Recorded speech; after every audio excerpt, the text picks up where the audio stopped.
Muy buenas noches, hermanos, muy buenas noches, estamos ya al aire, gracias a Dios que nos permite nuevamente estar con ustedes en un programa más de Palabras de Vida Eterna desde Puebla. Un gusto que nos puedan escuchar, un gusto también estar aquí compartiendo los micrófonos con mis hermanos. Voy a dar paso a la presentación de quienes hoy me acompañan y que haremos el programa. Hermano Miguel, por favor, si eres tan amable. Sí, hermano, buenas noches a la mesa, buenas noches hermanos que nos escuchan.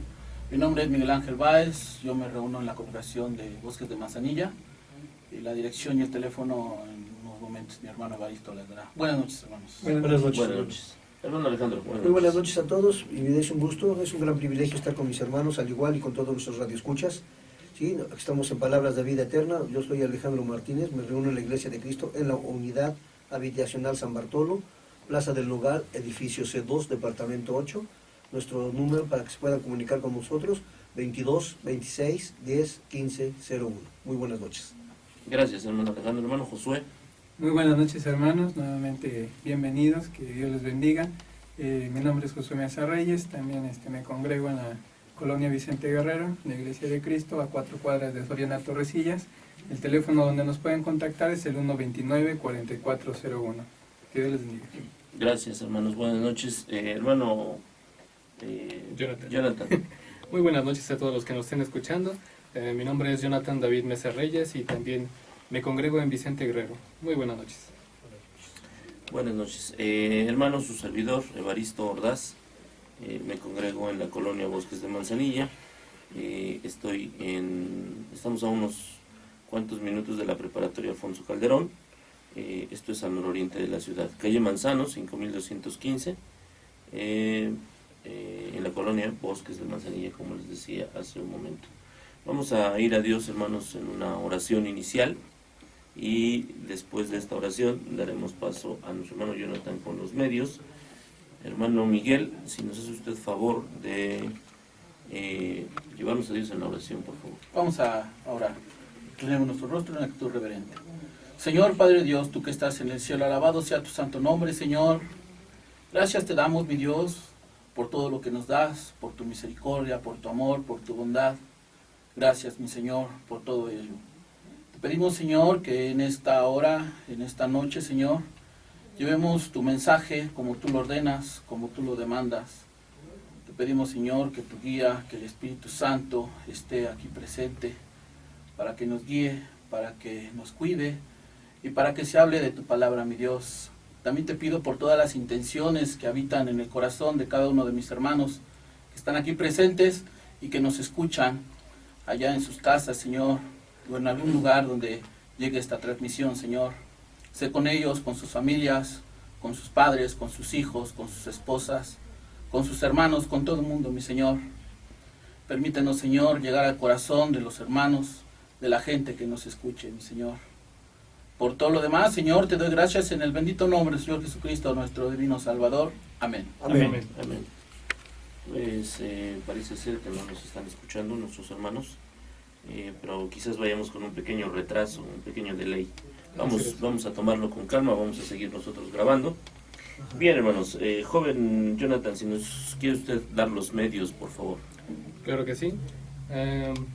Con respecto del tema que vamos a tratar, cualquier duda o petición de oración que tengan para algún hermano, los teléfonos del estudio son 242-1014 y 353-1782. También nos pueden contactar mediante WhatsApp. El número es 2223-384523.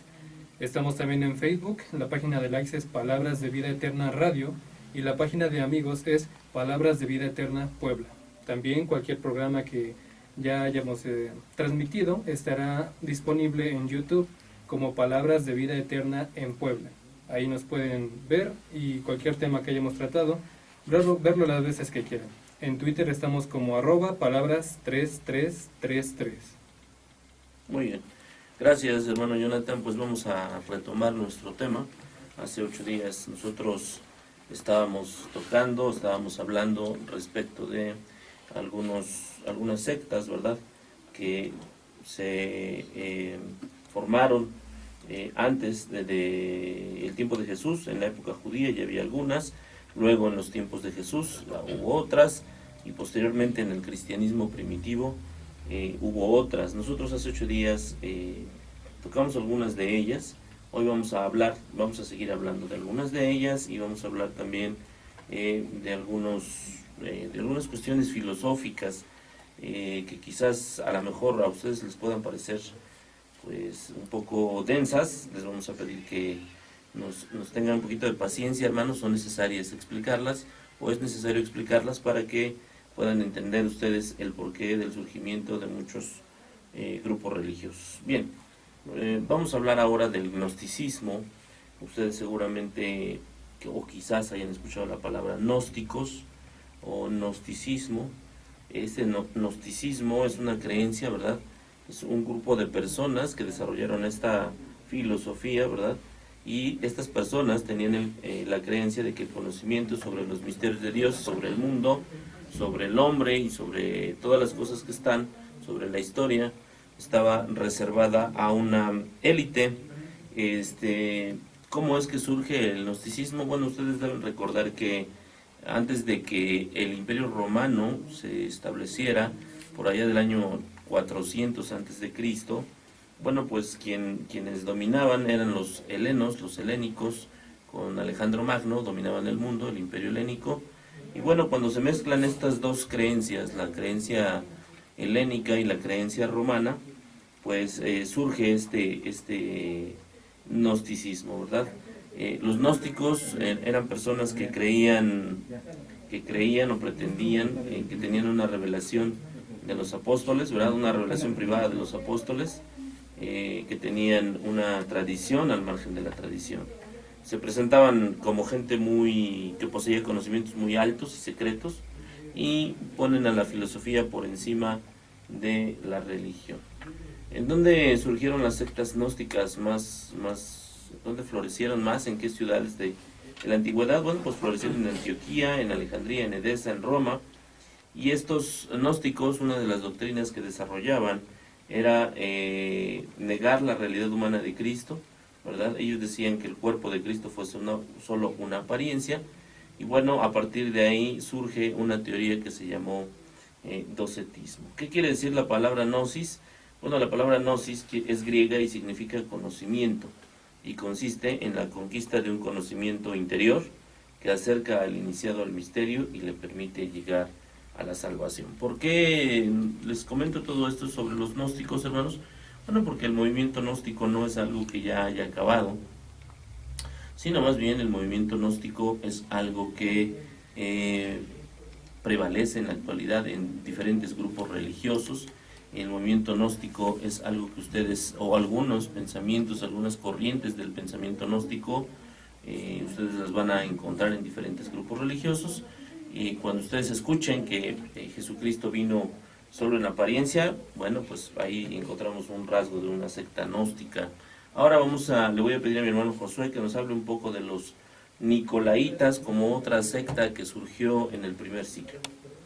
Sí, hermano, la Biblia nos menciona acerca de los nicolaitas. En el Apocalipsis menciona el capítulo 2, versículo 15 y 6, precisamente esta doctrina que se había también mezclado dentro de la iglesia, y que, como dice la palabra del Señor, es aborrecible por parte de nuestro Dios. La palabra nicolaita principalmente se deriva puede decir, la persona que fundó esta secta, que en este caso es Nicolás, y presenta el equivalente en el tiempo apostólico a la doctrina de Balaam. Es esta persona que instigó al pueblo de Israel a que cayera en la idolatría y la fornicación en el tiempo de Moisés, según nos dice en Números capítulo 24. El historiador Tertuliano, Hilario y Gregorio Niceno y Epifanio hablan precisamente de esta secta de los nicolaitas, y concuerdan precisamente en esto, que fue fundada por un tal Nicolás, pero varía principalmente el grado de responsabilidad que le atribuyen en cuanto a este surgimiento. Prácticamente la idea de esta secta era el de apagar la concupiscencia dando rienda suelta a los placeres. Totalmente reprobable según lo que vemos en las Sagradas Escrituras, puesto que nosotros debemos de apartarnos principalmente de todo este tipo de carnalidad, y en el caso de los nicolaitas, en lugar de apartarse, la promovían. Entonces, estos pensadores del tiempo apostólico desviaban a los cristianos mismos de la verdad, enseñando este tipo de doctrina. Así es. De hecho, dice en el libro de Apocalipsis, ahí en el capítulo 2, en el versículo 6, dice, pero tienes esto a tu favor, hablándole a la iglesia de Éfeso, tienes esto a tu favor, al igual que yo, que odias lo que hacen los nicolaitas, y ahí mismo en el 2.15, hablándole a otra de las iglesias, a la iglesia de Esmirna, le dice, sin embargo tengo algunas cosas en tu contra, hay entre ustedes algunos que siguen las enseñanzas que le dio Balaam a Balac, para que hiciera pecar al pueblo de Israel comiendo alimentos ofrecidos en sacrificio a los ídolos y cometiendo pecados sexuales. Además, hay algunos que creen en lo que dicen los nicolaitas. Por lo tanto, cambia. De lo contrario, iré a ti y rápidamente pelearé contra ellos con la espada que sale de mi boca. Lo que encontramos, ¿verdad?, ahí en la Escritura es a Jesús reprobando esta doctrina de los nicolaitas, ¿no? En un momento más, nuestro hermano Alejandro nos va a hablar sobre lo que es el humanismo religioso. Hermano, si eres tan amable. Muy bien, hermano, fíjate que es interesante ver esto, cómo el tiempo va cambiando, pero al igual las sectas siguen cambiando, ¿no? Y nacen de ahí, empiezan a nacer varias sectas o varios movimientos religiosos. Uno de ellos es el humanismo religioso. ¿Qué es el humanismo religioso? Bueno, es una corriente filosófica, cultural, que corre paralela al Renacimiento, cuya característica fundamental es el interés por el ser humano, el cual representa la perfección sobre todas las cosas. Y eso se dio mucho también en la Edad Media, ¿sí? En la Edad Media, la filosofía y la enseñanza estaban vinculadas a la religión y a la idea teocéntrica del mundo. Pero a mediados del siglo XIV, el ser humano volvió la vista atrás para centrarse en sí mismo. Durante la Edad Media, la filosofía estaba sujeta al servicio de la teología. El hombre hasta ese momento no se había cuestionado las cosas, pero cuando el hombre comenzó a preguntarse, se dio cuenta que las respuestas que buscaba no estaban en la Biblia, según ellos. Entonces sintió la necesidad de buscar en otras fuentes. En el transcurso del siglo XIV al siglo XV, se pasa de una mentalidad basada en la fe a una nueva mentalidad basada en la razón, la experiencia y la observancia. Nos podemos dar cuenta de esto, hermano, que el movimiento religioso, sí, que es esto, ya tenían normalmente o buscaban, que querían integrarse a una filosofía, ¿sí? Sí. Con rituales religiosos y creencias centradas en la ética, en la base científica y las necesidades y aspiraciones humanas, rechazando toda referencia a entidades o principios sobrenaturales. El humanismo religioso, tal como se entiende, a partir del siglo XX rechaza toda revelación, la moralidad basada en normas dedicadas por una divinidad. ¿Qué pasa con todo esto, hermano? Que ahí empezaron ellos ya a alejarse de la Biblia. Así es, el humanismo religioso, hermanos, es lo que hoy de alguna manera está muy cercano al método científico, es decir, el método científico en la actualidad pugna por las cuestiones atadas a la razón, y desecha o desprecia lo que son las cuestiones religiosas. Bien, hermanos, en un momento regresamos a Palabras de Vida Eterna desde Puebla.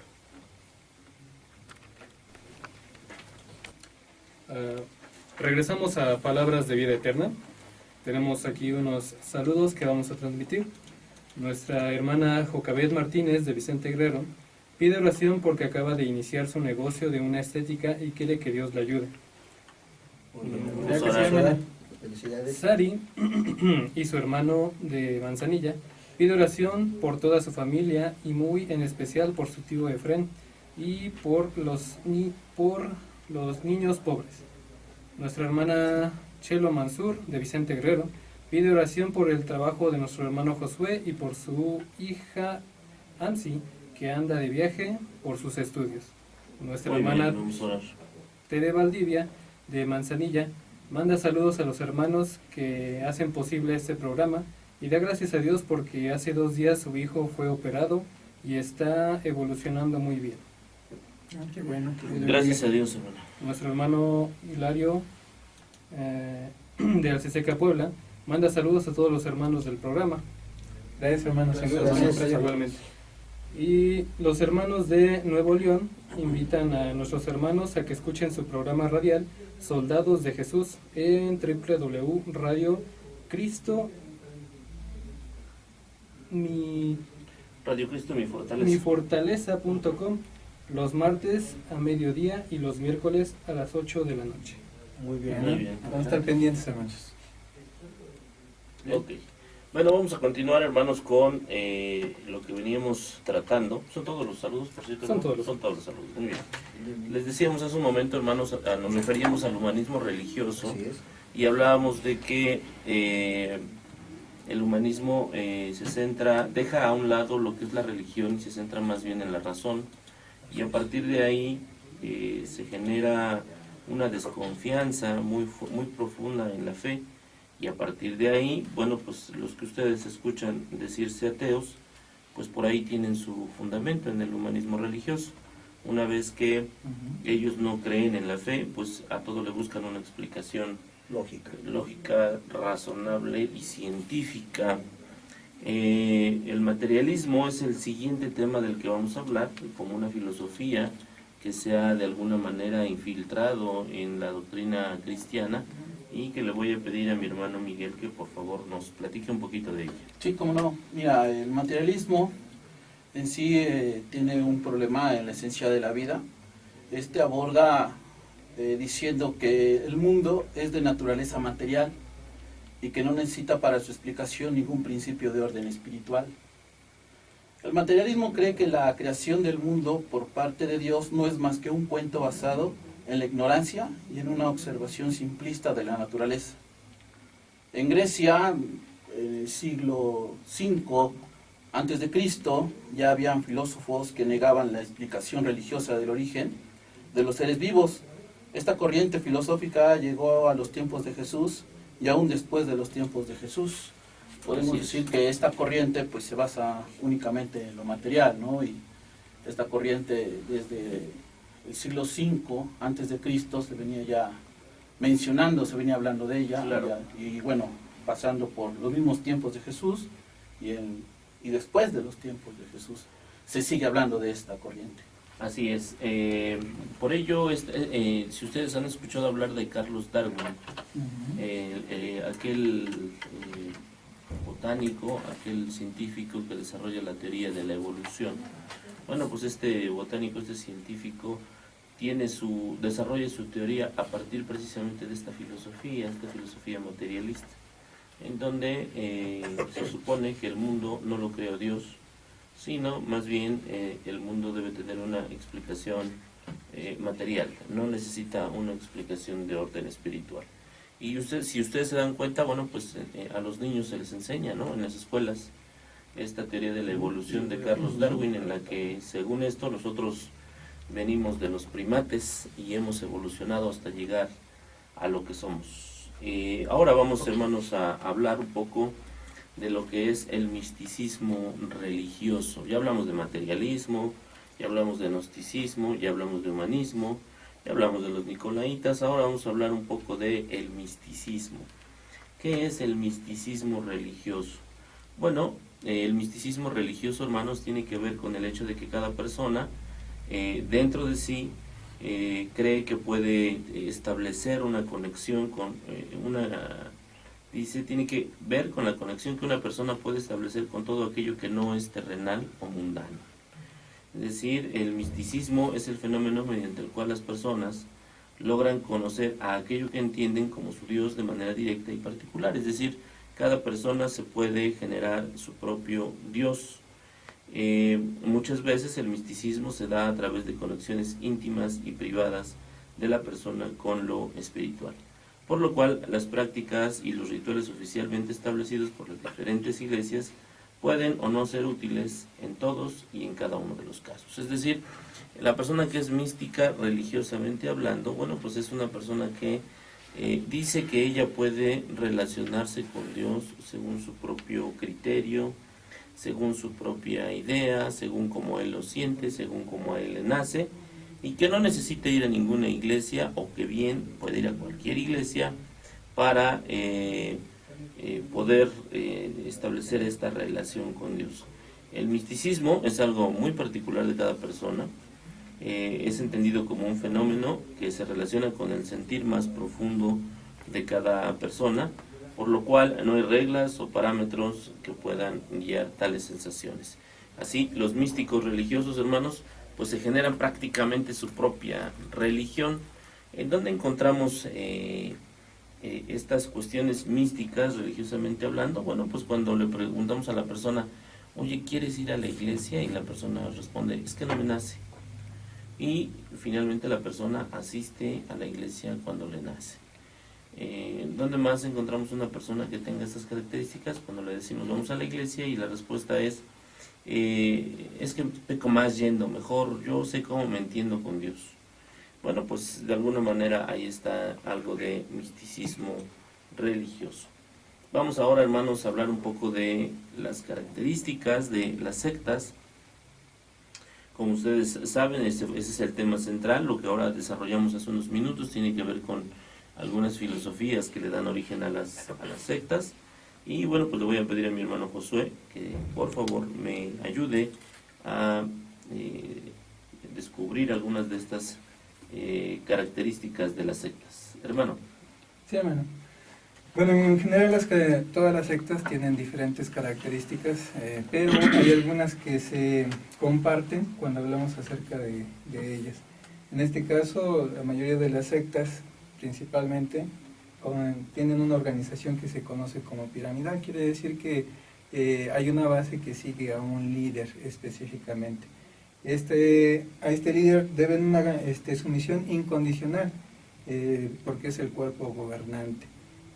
No se puede hacer ningún tipo de crítica interna y asimismo la secta en general no busca solamente los aspectos objetivos que sean de tipo religioso, sino que también se está orientado a intereses, algunas ocasiones económicos, algunas ocasiones filosóficos o de algún otro tipo.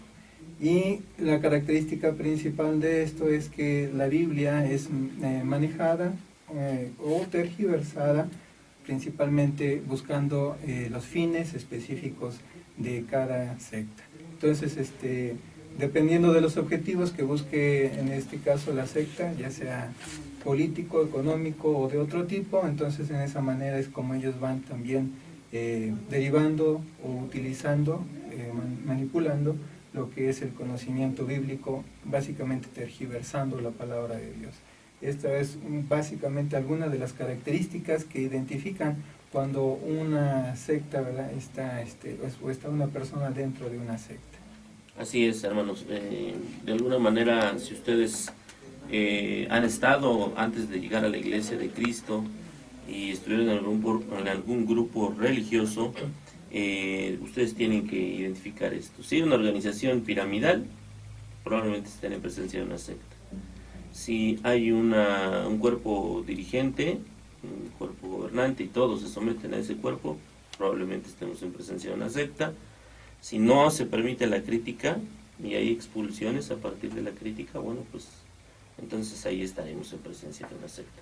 Hermano Alejandro, ¿qué otras características tiene una secta? Pues mira, muy independiente de todo lo que se ha dicho, ¿sí?, se alega la persecución de parte del mundo. ¿Qué quiere decir esto? Lo que les proporciona un sentido de unidad. Ellos quieren decir que el mundo no los entiende, que ellos son apartados, y hacen esto, tienen un sentido que proporciona cierta unidad, ¿no? Uh-huh. Entonces, desafortunadamente, la gente que no conoce, pues se cree todo esto. ¿Por qué? Porque tienen un aislamiento de los miembros del resto de la sociedad. Los aíslan, los obligan a aislarse, no dejan que piensen ellos mismos. Y sobre todo, el líder o el fundador de una secta es normalmente elevado a un nivel casi de profeta, casi de ungido de Dios o de un visionario, ¿sí? Uh-huh. ¿Por qué? Porque tanto es la enajenación o tanto es ¿cómo se podría decir? Que se enajenan tanto con este líder, que este líder ya quiere ocupar muchas veces hasta el lugar del propio Dios. Uh-huh. La secta, ¿qué hace? Pues la secta hace lo posible por cuanto todo el tiempo, ocupando todo el tiempo, libre de sus miembros. No los deja que piensen. ¿Por qué? Porque él quiere ser dueño hasta de todo el tiempo libre que ellos tienen. ¿Sí? Así es. Y otra característica de las sectas es que muchas sectas crean una fuerte expectativa en sus miembros del fin del mundo y de la segunda venida de Cristo. Y todo esto, hermano, lo hacen ¿por qué? Para tenerles a sus ordenanzas, por el temor a la segunda venida de Cristo por el temor del fin del mundo. Es una característica de que te lo manejan así para que les inyecten ese temor y se haga una psicosis colectiva de temor y confianza solamente al líder. Así es, de hecho, no sé si ustedes tuvieron la oportunidad hoy de ver algunas de las notas en los periódicos. Se hablaba de que hoy se iba a acabar el mundo.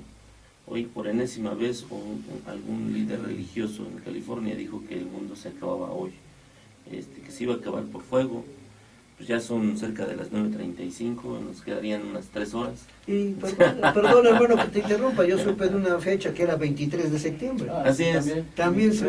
yo con toda honestidad, ese es hermanos, una recomendación, no se crean no sé cuántas venidas de Cristo ya llevan o cuántos fines del mundo ya llevan. Así es, en el 2012 también se dio mucho esa expectativa, ¿no? Sí. En el caso, bueno, hay cierta razón en el sentido de que el mundo se va a acabar, sí, la Biblia lo menciona, pero de la misma manera menciona que no, ni siquiera los ángeles del cielo, ni Cristo mismo saben ese día, sino el Padre únicamente, y no podemos nosotros, principalmente podemos ubicar cuando alguien está en el error, cuando fija una fecha para este tipo de evento, porque es contrario a lo que la Biblia dice.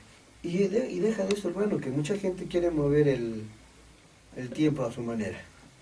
Vamos a ir a un corte y en un momento regresamos con palabras de vida eterna desde Puebla. Es que no se entra directamente por allá. Digo,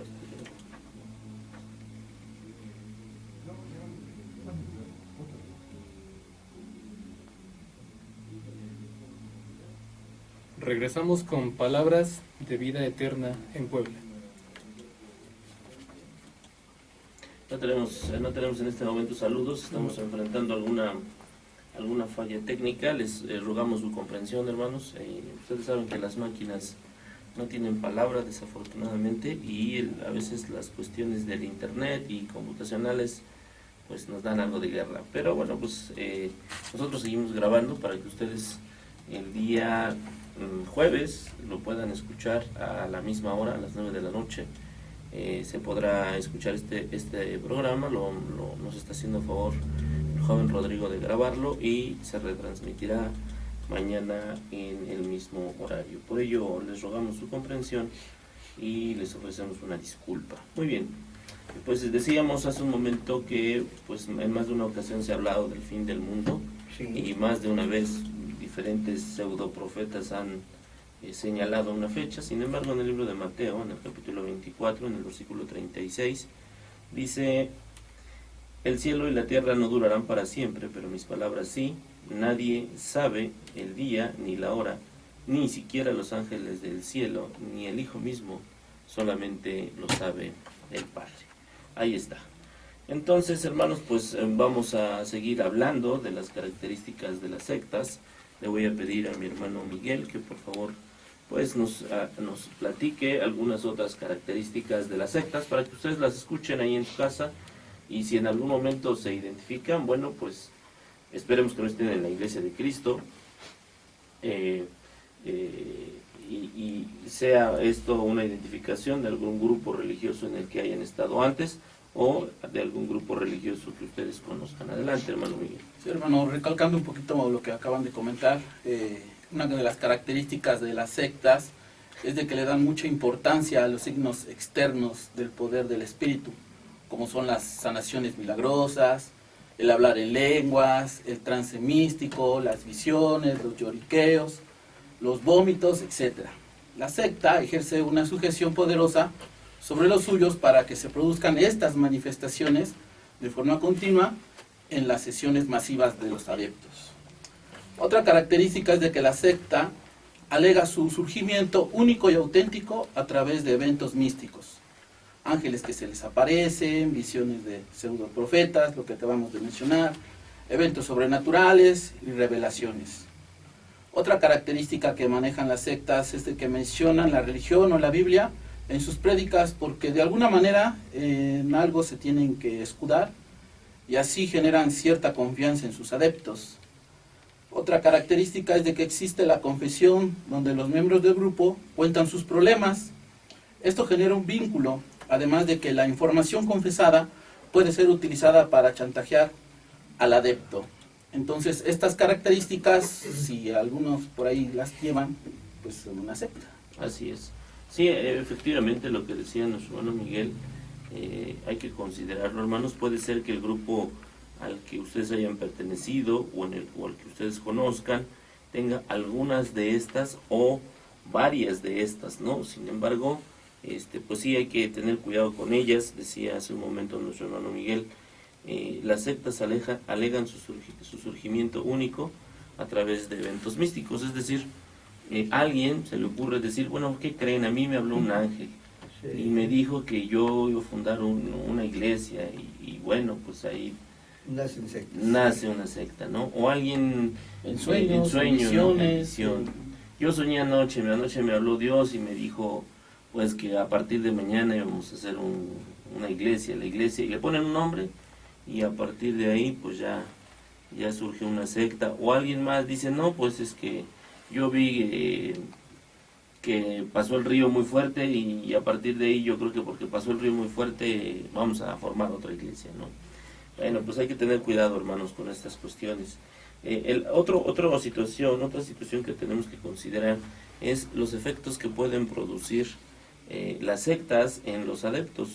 Es decir, aparentemente nosotros podríamos formar parte de una secta y no tener mayor problema, hermanos, pero si lo revisamos un poquito, es muy probable que haya efectos generalmente negativos en la persona que pertenece a una secta. Lo primero que tendremos que preguntarnos es por qué una persona común y corriente decide formar parte de una secta o hacerse adepto a una secta. Bueno, generalmente cuando nosotros y todos nosotros en algún momento atravesamos este tipo de problemas de frustración, problemas de identidad, problemas de inconformidad con la vida, problemas de todo tipo, económicos, morales. Entonces eso nos hace buscar una solución, ¿verdad? Y además si no encontramos la solución, pues nos hace buscarla. Empezamos a dudar un poco de nuestras capacidades y entonces empezamos a refugiarnos en este tipo de grupos, ¿no? Renunciamos a nuestras virtudes en lo particular, a nuestros atributos, y buscamos de alguna manera un auxilio, un consuelo en este tipo de grupos. ¿Qué hacen estos grupos? Bueno, lo que van a hacer es que nos van a empezar a hacer algo que se denomina una reconfiguración de lo que es nuestra forma de pensar, y entonces vamos a empezar a usar palabras de manera exclusiva, vamos a empezar a usar palabras que nos identifiquen con el grupo, vamos a empezar a usar palabras pues que muchas veces ni siquiera entendemos. Precisamente cuando preparábamos este programa, decíamos que en más de una ocasión hemos escuchado decir a las personas amén, y escuchamos a las personas decir amén, amén, amén, amén, a veces sin mucho sentido o sin entender específicamente por qué se dice el amén. Bueno, pues si usted está repitiendo un amén sin sentido, sin entender por qué lo dice, sin entender el momento en que lo dice, probablemente esté formando parte de alguna secta, ¿verdad? Por otra parte, en algunas sectas se obliga a las personas a usar determinada vestimenta o a no usarla. Es decir, es probable que en algunos grupos religiosos de esta naturaleza se les niegue el uso de cierta ropa para de alguna manera generar un sentimiento también de identidad. Hermano Josué, ¿qué otros efectos tienen las sectas en las personas? Platícanos un poquito. Más o menos lo que decía nuestro hermano Alejandro hace ratito respecto de la enajenación de las personas que pertenecen a algún tipo de secta. Se ciegan en el sentido de que ya no pueden observar cuando hay algo que no corresponde, en este caso a lo nocivo que puede resultar el hecho de practicar este tipo de doctrina que les inculca la secta. Ya lo ven correcto independientemente de lo que se les diga, y no tienen esa capacidad de diferenciar lo que está bien de lo que está mal en cuanto a lo que se les está obligando a practicar. El adepto termina por desconocer a la Biblia como fuente única de autoridad, La sustituyen por ya sea la voluntad del líder, la voluntad del pastor o la persona que les dirige, iluminado o profeta, como se le designe, y entonces eso es lo único que tiene valor para ellos, lo que diga su líder, lo que diga el pastor, lo que diga la persona que les dirige, independientemente de lo que la Biblia diga. Hasta ese grado se llega. Los adeptos desarrollan un sentido muy grande de codependencia en relación al grupo o al líder, o sea, necesitan ya continuamente la relación con el grupo o con el líder para sentirse en una manera satisfechos en lo que decías de las frustraciones o el problema de que hayan traído al momento antes de entrar al grupo. Esto es más que nada para no perder esa identidad que ahora tienen. Y esto lo aparta como consecuencia de las relaciones tanto personales como familiares. Todo esto es parte de lo que sucede cuando se entra a una secta. Se forma parte de una secta, sí. Dos cosas que quisiera yo destacar en esto que nos acaba de comentar nuestro hermano Josué. La primera tiene que ver con el hecho de que se termine por sustituir a la Biblia con la palabra del líder o del dirigente, ¿no? En más de una ocasión, ustedes habrán escuchado algún grupo religioso que ya no se sujeta a la Biblia. No, Ya se sujetan a lo que dice pues el líder, ¿no? Sí. El líder, el que sea, ¿no?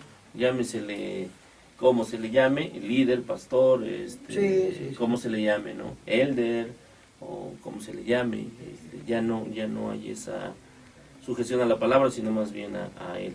Y la otra, decía el hermano Josué, las relaciones de codependencia. ¿Está mal necesitar a alguien? No está mal necesitar a alguien. Se vuelve una codependencia en la medida en que necesitamos a alguien de manera enfermiza, o que la relación es enfermiza, no es una relación sana. ¿Cuál es la diferencia entre la comunión cristiana y la codependencia? Bueno, en la comunión cristiana las relaciones son en Cristo, las relaciones son sanas, las relaciones están fundamentadas en la Biblia. En la codependencia las relaciones están fundamentadas en el líder, en lo que el líder dice y en el sometimiento del adepto al líder. Esa es la cuestión de la codependencia. Ahora le voy a pedir a mi hermano Alejandro que nos aclare, ¿verdad? Ya que hemos dado toda esta cuestión de características de las sectas, efectos de las sectas, algunos movimientos filosóficos.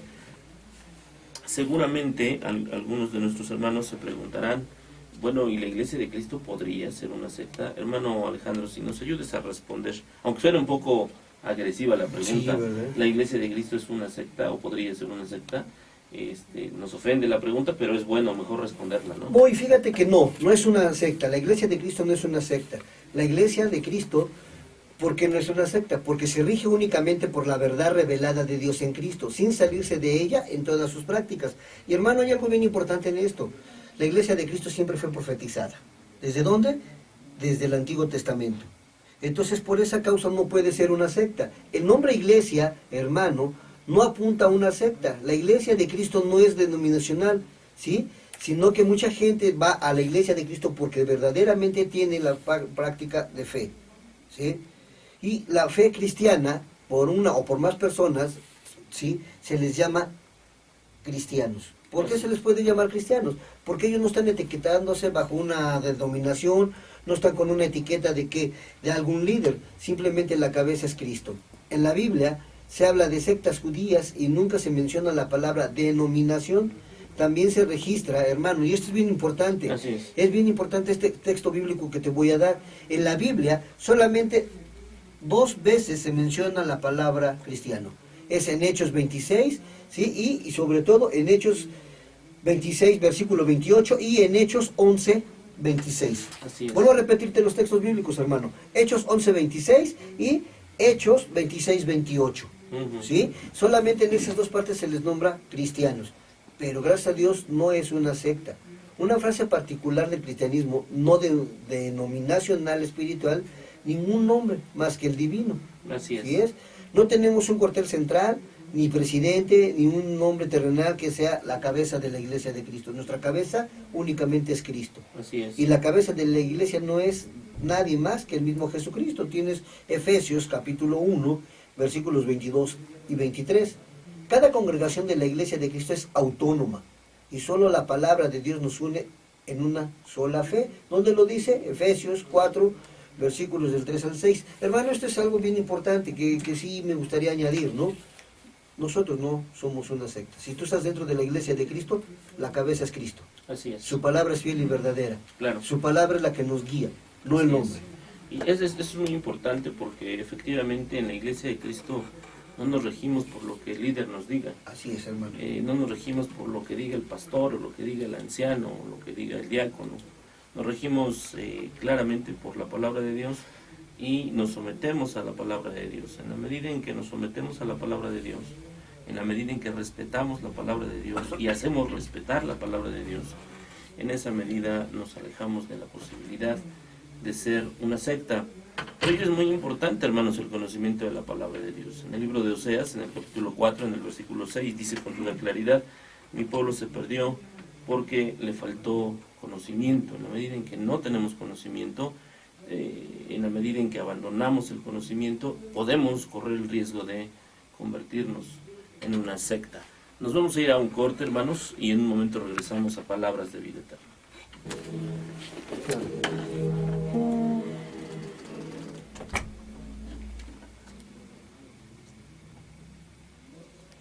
Regresamos a Palabras de Vida Eterna en Puebla. Tenemos unos saludos. A nuestro hermano Alejandro de San Bartolo pide una oración para nuestra hermana Sofía, que tiene un problema con su nieta.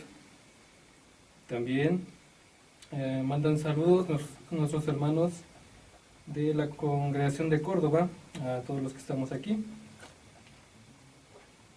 Nuestra hermana Anabel de Manzanilla también manda saludos y da gracias por el esfuerzo y empeño que tenemos en esto y que Dios les bendiga en lo que están haciendo.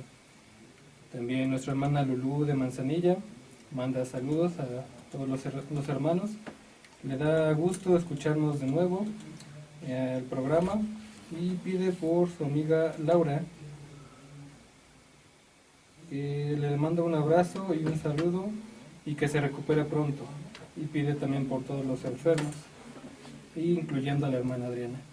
También les pedimos, hermanos, por que incluyan en sus oraciones a nuestra hermana Gabriela de Chiapas, por ella y por su familia. Están pasando por un problema fuerte y ellos son buenos hermanos en la palabra. También incluyan en sus oraciones a nuestra hermana Priscila de León, por su salud, más que nada, y un saludo a las dos. Muy bien, hermanos, pues recordarles que el 1 de noviembre tendremos un culto unido en las iglesias de Cristo que nos reunimos en Puebla, hermanos. Tendremos un culto unido el día 1 de noviembre. Están todos ustedes cordialmente invitados. Esto será en la iglesia que se reúne, en la congregación que se reúne en la colonia Bosques de Manzanilla, calle Manzano, 5215, ahí en la colonia Bosques de Manzanilla, aquí en la ciudad de Puebla. Vamos a continuar, hermanos, con el programa. Le voy a pedir a mi hermano Miguel que por favor nos siga explicando por qué la iglesia de Cristo no es una secta. Claro que sí, hermano, con gusto.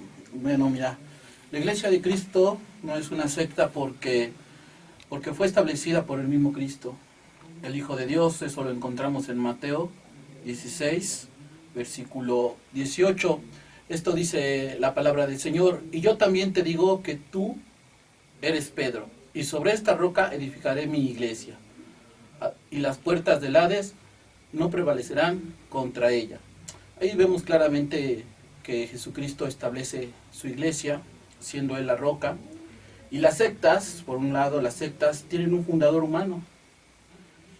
También podemos ver que la iglesia de Cristo, en ella, la única, podríamos decirle, cabeza, la única a quien le pertenece todo es a Cristo, siendo Él la piedra angular.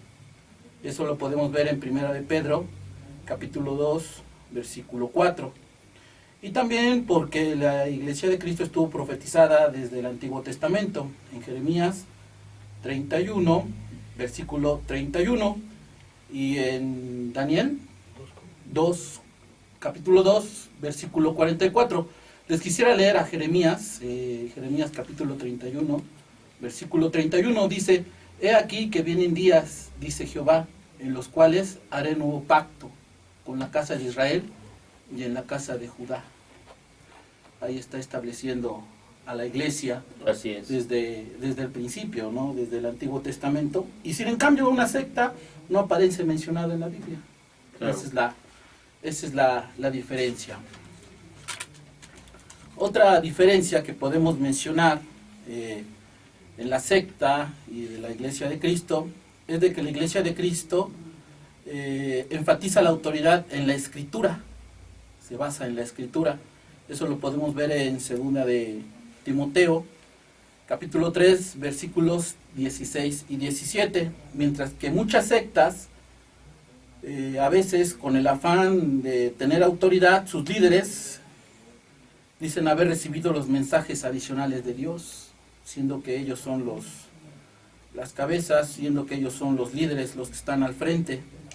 Otra diferencia entre la secta y la iglesia es de que la Iglesia de Cristo está dirigida por personas cuyo liderazgo se basa en un liderazgo fuerte pero benigno, la enseñanza y aliento.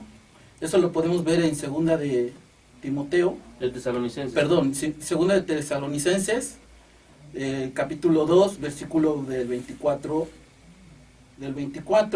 al 25, y en primera de Pedro, capítulo 5, versículos del 1 al 3. Mientras, en cambio, las sectas, los líderes de las sectas muchas veces caminan por medio de la fuerza de su personalidad, por el temor y las reglas y las amenazas.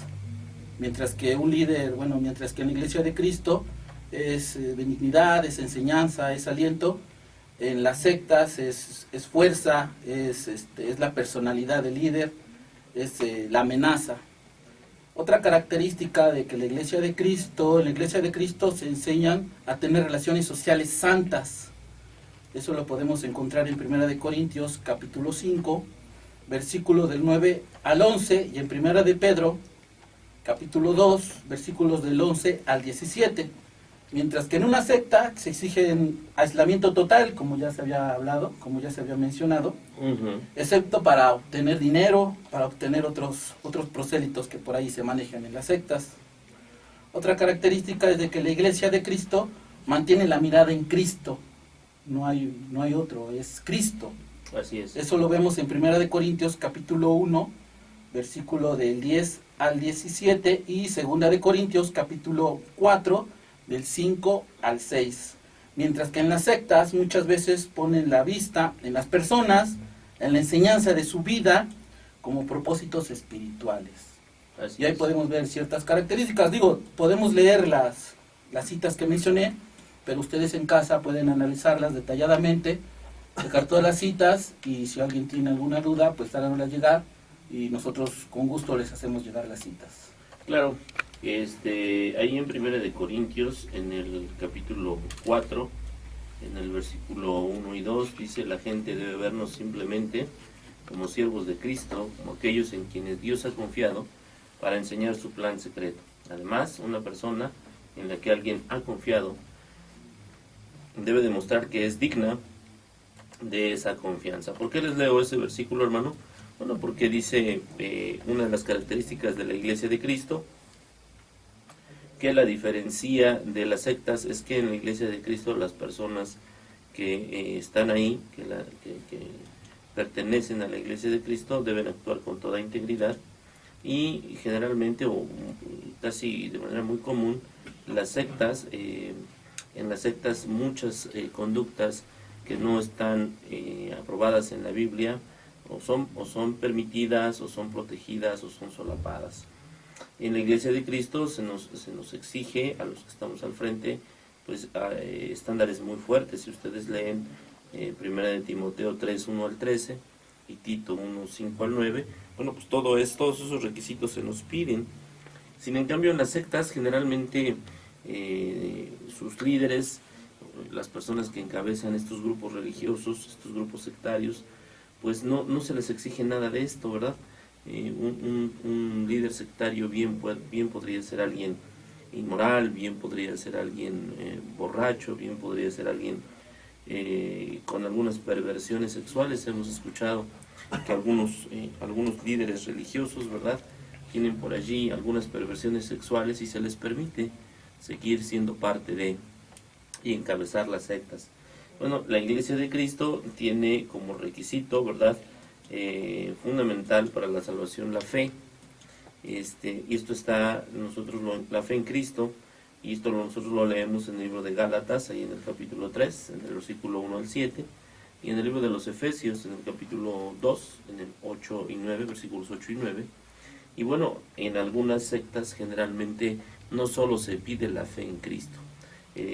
Platicamos de algún grupo religioso que le establece a sus adeptos o a sus posibles adeptos requisitos adicionales. Abandona a tu familia, deja a tu esposa, deja de hacer esto o aquello, o hasta en alguna otra que leíamos, hasta 50 requisitos para poder bautizarse. Esto es lo que diferencia una secta de la Iglesia de Cristo. Por otro lado, en la Iglesia de Cristo se enseña a ofrendar, a dar voluntariamente, según 2 de Corintios capítulo 9, versículo 7. Y sin embargo, en las sectas lo que se dan son otro tipo de enseñanzas, sobre todo en aquellas sectas que un poco más adelante estudiaremos, como los que promueven el Evangelio de la Prosperidad, en donde ya no solo es una ofrenda, sino ya es dinero extra o recursos extras de diferentes naturalezas. ¿Qué otras diferencias tenemos entre la Iglesia de Cristo y las sectas, hermano Josué, por favor? Pues de hecho, la que caracteriza principalmente a la Iglesia, que le hace diferenciar de ser o no ser una secta, es precisamente la enseñanza bíblica. La doctrina es solamente la que Cristo ha dejado. La doctrina se basa principalmente en lo que Él ha revelado mediante el Espíritu también a sus apóstoles y asimismo también a sus santos, los cuales escribieron las Sagradas Escrituras. Por esa razón, nosotros vemos principalmente que se incentiva el crecimiento por medio del conocimiento bíblico, asimismo el cambio de pensamiento por medio del conocimiento bíblico, la toma de decisiones por medio del conocimiento bíblico y la madurez personal principalmente basada en este mismo conocimiento. Es decir, todo es guiado principalmente por la verdad revelada por medio de Jesucristo y de sus apóstoles. Por eso leemos en 2 de Timoteo, en el capítulo 3, versículos 16 y 17, que esta escritura que nos ha sido dada, pues nos es útil para poder lograr esto que es la perfección, que todo hombre cristiano que sigue principalmente a Dios debe de tener para verdaderamente ser parte de su iglesia.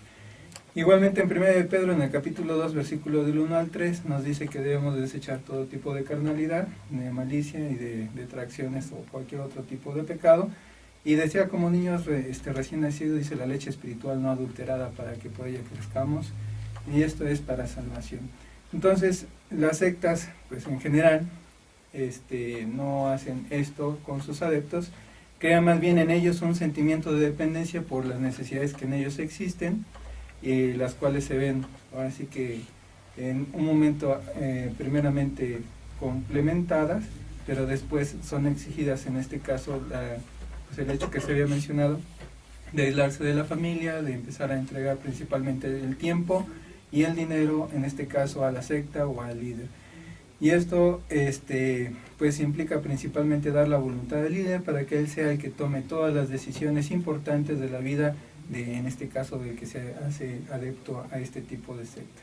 Viene a ser algo así como un esclavo espiritual, pero de líder, un esclavo espiritual de la secta, en el sentido afectivo, en el sentido psicológico, en el sentido económico, en el sentido físico y hasta en el sentido intelectual. Vienen a poseer prácticamente a la persona, pero específicamente fuera de la Biblia y más bien para, como habíamos mencionado, los intereses que la misma secta persigue. Así es. Y el hermano Alejandro pues nos va a ayudar ya para concluir en esta noche, pues con un versículo que me parece muy importante y que de alguna manera cierra, engloba todo lo que hemos venido hablando hace unos momentos, ¿verdad, hermano? Ayúdanos, por favor. Sí, mira, hermano, el texto bíblico que voy a leer es 2 de Pedro, capítulo 2, versículos 1 al 13, pero me gustaría añadir algo bien importante, pero ahorita primero quiero leer esto. Claro. ¿Por qué se forman las sectas? Pues a partir de las falsas enseñanzas. ¿Por qué se forman las sectas? Por el pensar humano del yo creo, yo pienso que esto conviene o no conviene. Cuando sabemos que las escrituras ya están escritas, cuando sabemos que Dios nos ha dado una regla de vida, una regla de adorar a Dios, ¿no? Y en 2 de Pedro, capítulo 2, versículo 1 y 3 dice lo siguiente: pero hubo también falsos profetas entre el pueblo, como habrá entre vosotros falsos maestros que introducirán encubiertamente herejías destructoras, y negarán al Señor que los rescató, atrayendo sobre sí mismos destrucción repentina. Y muchos seguirán sus disoluciones, por causa de las cuales el camino de la verdad será blasfemado, y por avaricia harán mercadería de vosotros con palabras fingidas. Sobre los tales ya de largo tiempo, fíjate hermano lo que dice, la condenación no tarda y su perdición no se duerme. Leyendo este texto bíblico, hermano, sabemos que en el libro de Apocalipsis, capítulo 22, ¿sí? Versículo 18, Sí. fíjate lo que nos enseña. Yo testifico a todo aquel que oye las palabras de la profecía de este libro. Si alguno añadiere a estas cosas, Dios traerá sobre él las plagas que están escritas en este libro. El que da testimonio de estas cosas dice, ciertamente vengo en breve. Amén. Sí, Señor Jesús. La gracia de nuestro Señor Jesucristo sea con todos vosotros. ¿Qué quiere decir esto, hermano? Que muchos líderes de ciertas sectas se están olvidando de quién es realmente el Dios Todopoderoso. Así es. Que para afirmar esto, que la Iglesia de Cristo simplemente nos basamos en la palabra de Dios. No tenemos líderes humanos, tenemos siervos que trabajan dentro de la obra, Así es. porque toda la Iglesia de Cristo, la única cabeza es Cristo, y Él es nuestro pastor. Lo triste de lo que encontramos en la palabra es que se cumple, ¿verdad? Dice, Sí. y muchos seguirán sus disoluciones por causa de los cuales el camino de la verdad será blasfemado, y por avaricia harán mercadería de ustedes con Exacto. palabras fingidas. Muy bien, hermanos, pues vamos a concluir en esta noche Palabras de Vida Eterna. Les agradecemos allá en sus hogares que nos hayan escuchado. Les ofrecemos también una disculpa por las cuestiones técnicas ajenas a este equipo. Le agradecemos a todos los miembros que están fuera de cabina ayudándonos. A Rodrigo, gracias por estarnos ahí apoyando con los equipos. A nuestro hermano Adrián, al hermano Isaí, al hermano Mario, al hermano Armando, que están allá afuera ayudándonos, al hermano Ciel, y a los que estamos en cabina. Gracias, hermanos. Ha sido un programa interesante. Les agradecemos a todos ustedes, hermano Miguel, hermano Alejandro, gracias, hermano. Josué, Gracias a Dios. Jonathan, y en la cámara nuestro hermano Luis Conde. Muy bien, hermanos, pues muchas gracias. Buenas noches. Nos vamos a despedir con una oración final que estará a cargo en esta noche de nuestro hermano Miguel. Hermano Miguel, por favor. Claro que sí, vamos a ir a Dios en oración. Vamos a inclinar nuestro rostro. Señor y Padre nuestro, tú que estás en el cielo, alabado sea tu santo nombre, Señor. Te damos gracias, Señor, por habernos dado este alimento, Señor, para poderlo aplicar a nuestras vidas, mi Dios. Permítanos, Señor, seguir caminando en tu camino, bajo tu voluntad, bajo tu misericordia, bajo tu amor, bajo tu ordenanza, mi Dios. Escucha las peticiones que aquí se mencionaron, Señor, de todos los hermanos que nos escuchan, de todas las peticiones que hay en el corazón de cada uno de nosotros y de los hermanos que están del otro lado escuchándonos, Señor. Sé con ellos. Ayúdanos a seguir adelante, Señor, a que estas palabras de vida, Señor, sean eso, palabras para vivir, Señor. Gracias, Señor, te damos por todo lo que nos das, por todo lo que recibimos día a día, Señor. Gracias por tu bendita misericordia, por tu bendito amor, mi Señor. Ayúdanos a seguir adelante y sobre todo, Señor, a entender tu voluntad y ayudar a aquellas personas que se encuentran lejos de la verdad, Señor. Ayudarlas y regresarlas al camino, orientarlas y guiarlas, Señor, con mansedumbre, con tu ordenanza, Señor, llenos del Espíritu Santo. Por todo lo demás, Señor, te doy gracias en el bendito nombre del Señor Jesucristo, nuestro divino Salvador. Amén. Amén.